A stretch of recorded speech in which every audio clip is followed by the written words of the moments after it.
Hello student, आज हम बात करने वाले हैं चैप्टर नंबर 2 पावर शेयरिंग। और इस पावर शेयरिंग से रिलेटेड ऑलरेडी जो है मैं लगभग 2 वीडियो अपलोड कर चुका हूं। अगर आप लोगों ने वीडियोस नहीं देखे हैं तो प्लीज पहले उन वीडियो को वॉच करें ताकि आपको ये टॉपिक बहुत ही अच्छी तरीके से समझ में आएगा। आज हम जिस वीडियो में जिस टॉपिक को कवर करने वाले हैं इसका नाम है why the power sharing is desirable.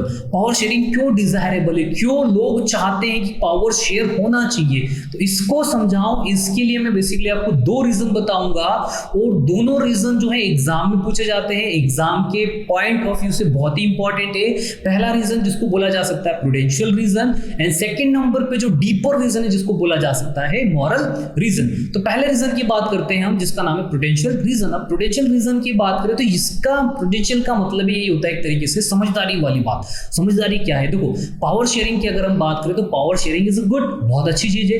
Power sharing अगर होने से क्या बेनिफिट हो रहा था, पावर शेयरिंग होने से हम लोगों को बेनिफिट दिखता है कि जो कॉन्फ्लिक्ट्स होते हैं, जो आपस में जो लड़ाई हो रही होगी किसी भी कम्युनिटीज के बीच में, ये लड़ाई रिड्यूस हो जाएगी। लड़ाई होने के चांसेस बहुत कम हो सकते हैं। जब आपस में लड़ाई ही नहीं होगी तो क्या होगा, वायलेंस नहीं है, और वायलेंस नहीं होने से गवर्नमेंट जो है, गवर्नमेंट एक स्टेबिलिटी तरीके से आराम से रूल कर सकती है, जिसके कारण जब गवर्नमेंट स्टेबल है तो ग्रोथ भी बहुत अच्छी हो सकती है कंट्री की। आप सोचो ना जरा, आपके घर में देखो जरा, जब घर में आप और आपके भाई बहन अगर आपस में कोई लड़ाई झगड़े, कोई टेंशन नहीं है, तो आराम से घर पे आप शांति से रहते हो, कोई टेंशन नहीं, सारी चीजें सिस्टमेटिक चलती है, कोई प्रॉब्लम नहीं होती। लेकिन जब आपस में आप अगर लोग लड़ रहे हो या आपके अगर फैमिली मेंबर्स आपस में लड़ रहे हैं जिसके कारण अच्छी तरीके से स्टेबिलिटी नहीं है, तो कहीं ना कहीं टेंशन, पैनिक रहता है और गवर्नमेंट या बोलूं घर अच्छी तरीके से रन नहीं हो सकता है। तो यहां भी ऐसा ही है कि अगर पावर शेयर कर दी जाती है तो क्या होता है कि क्या रिड्यूस हो सकता है, कॉन्फ्लिक्ट जो है वो रिड्यूस हो सकता है। आप देखो जरा श्रीलंका में क्या हुआ, श्रीलंका में पावर शेयरिंग नहीं की गई, श्रीलंका में पावर शेयरिंग नहीं की गई, तो जिसके कारण क्या हुआ श्रीलंका के अंदर सबसे बड़ी प्रॉब्लम ये हो जाती है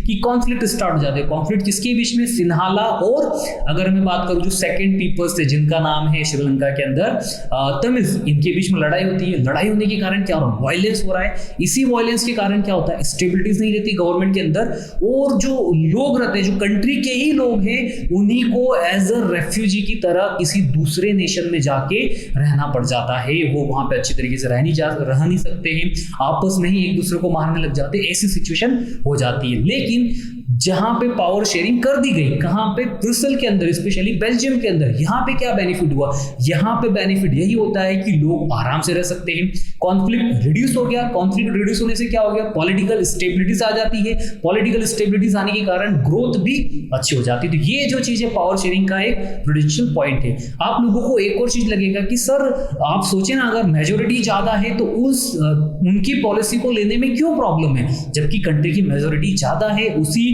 की पॉलिसी को यूज करना चाहिए। मेजोरिटिज्म जो श्रीलंका के कॉन्सेप्ट था वही चीज होना चाहिए। तो ये क्या होता है, स्टार्टिंग में तो हम लोगों को अच्छा लगता है। स्टार्टिंग में आप सोचो जरा, जब श्रीलंका के अंदर 1956 के अंदर जो है सिन्हाला को एज अ ऑफिशियल लैंग्वेज बनाया गया, तब उन्होंने भी नहीं सोचा था कि हमारे ही देश में लगभग कुछ सालों बाद ये लोग आपस में लड़ेंगे, ऐसा कभी नहीं सोचा था। आप देखो जरा, हमारे इंडिया के अंदर जब हमारा इंडिया, भारत और पाकिस्तान 2 अलग नेशन में बनाए थे 1947 के अंदर, तब किसी ने नहीं सोचा था, हमारे किसी भी एक पॉलिटिकल लीडर्स ने नहीं सोचा था कि इंडिया और पाकिस्तान आपस में ही लड़ेंगे, आपस में ही एक दूसरे से लड़ेंगे। क्यों, क्योंकि प्रॉब्लम ही ऐसी क्रिएट हो रही थी। तो यही तो चीज हो रहा है। कैसे हो रहा है, अगर सोचो जरा, जब इंडिया और पाकिस्तान, क्योंकि हमारा जो कंट्री है ये पहले एक साथ थे, और ये बने ही कैसे, ये बने इसी रीजन से कि दोनों को अलग कर दिया गया। लेकिन अलग करने से क्या प्रॉब्लम हुई, अलग करने से प्रॉब्लम यही हो जाती दोनों कंट्री के अंदर कि हमारा जितना भी पैसा है, स्पेशली एक्सपेंड बजट में ज्यादा पैसा लगता है, पाकिस्तान का भी लग रहा है। आप लोग देखो ना जरा, अभी हम लोगों ने जो है राफेल मंगाए थे। राफेल किस लिए मंगाए थे, ताकि कोई अदर नेशन, हमारे पड़ोसी नेशन स्पेशली पाकिस्तान और चाइना हम पे अटैक ना करे, उनसे सेफ्टी के लिए हम लोगों ने राफेल मंगाए। अब अगर सोचो जरा, इंडिया, पाकिस्तान, बांग्लादेश अगर पहले की तरह एक साथ होता तो शायद हमको ये डिफेंस पे, स्पेशली ये जो बजट है, इस पे इतनी प्रॉब्लम ही नहीं करना पड़ती। क्यों, क्योंकि हमारा डिफेंस बजट कम हो सकता था एज कंपेयर टू दी अभी जो राइट नाउ जो हमारा बजट है, इस बजट से डेफिनेटली हमारा डिफेंस बजट कम ही होता। इससे आपस में कंट्री में लोग आराम से रह सकते हैं, साथ में रह सकते हैं, जिसके कारण जो है इतनी बड़ी प्रॉब्लम नहीं हो सकती थी। लेकिन हमारी जो कंट्री है अनफॉर्चुनेटली दो अलग नेशन में बढ़ गई है, पाकिस्तान और इंडिया के अंदर। तो यही जो चीज है पावर शेयरिंग, अगर हमारे इंडिया के अंदर भी उस समय पावर शेयरिंग की जाती, पावर दी जाती पाकिस्तान को, तो शायद इस तरीके से सिचुएशन नहीं होती।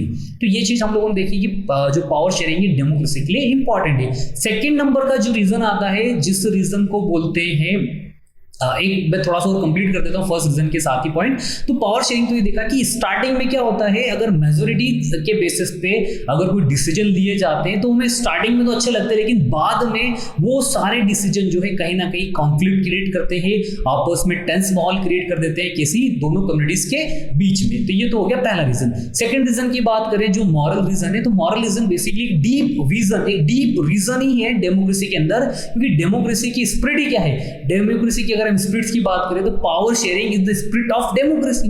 डेमोक्रेसी का मतलब ही तो ये होता है, आप डेमोक्रेसी की डेफिनेशन देखो, डेमोक्रेसी की डेफिनेशन का मतलब ही क्या है, democracy is government of the people, by the people, for the people. मतलब लोगों के लिए ही सरकार है, लोग ही बना रहे हैं, तो लोगों को पावर देने में क्या हर्ज है, पावर शेयर कर देना चाहिए। तो यही अगर पावर शेयरिंग लोगों में की जाती है, जब लोगों का ही राइट्स है कि उनको पावर जो है मिले, वही लोगों को रूलर्स को इलेक्ट करने का राइट्स है, तो पावर शेयरिंग जो है डेमोक्रेसी का एक मेन, या बोला जा सकता है स्पिरिट्स ऑफ डेमोक्रेसी ही डेमोक्रेसी के अंदर है, वो है पावर शेयरिंग। इसलिए हम लोगों को क्या कर देना चाहिए, पावर जो है वो शेयर कर देना चाहिए, ताकि कंट्री के अंदर सिचुएशन जो रहे बहुत ही पीसफुली, आराम से, शांति से लोग रह सकते हैं, जो कि हम लोगों ने देखा था कहाँ पे, बेल्जियम के अंदर। बेल्जियम में हुआ था पावर शेयरिंग, जिसके कारण आपस में जो है कंट्री के लोग साथ में एक दूसरे के साथ बहुत ही अच्छी तरीके से रह रहे थे। और वही श्रीलंका में देखो जरा पावर शेयरिंग नहीं की गई, जिसके कारण श्रीलंका की कम्युनिटीज ही आपस में एक दूसरे से लड़ती है, श्रीलंका के अंदर ही सिविल वॉर होता है, और जिसका एंड रिजल्ट जो है अच्छा रिजल्ट हम नहीं मान सकते। क्यों? क्योंकि बहुत सारे लोगों की डेथ होती है, बहुत सारे लोगों को एज अ रेफ्यूजी की तरह रहना पड़ता है, तो ऐसी सिचुएशन हो जाती है। उम्मीद करता हूं कि ये आज का छोटा सा टॉपिक आप लोगों को समझ आया होगा, और अगर वीडियो समझ में आए, पसंद आए, तो प्लीज आप लोग लाइक कर सकते हैं। साथ ही साथ अगर आप लोगों के पास कमेंट्स करने का टाइम रहे तो आप लोग कमेंट भी कर सकते हैं। Thank you so much.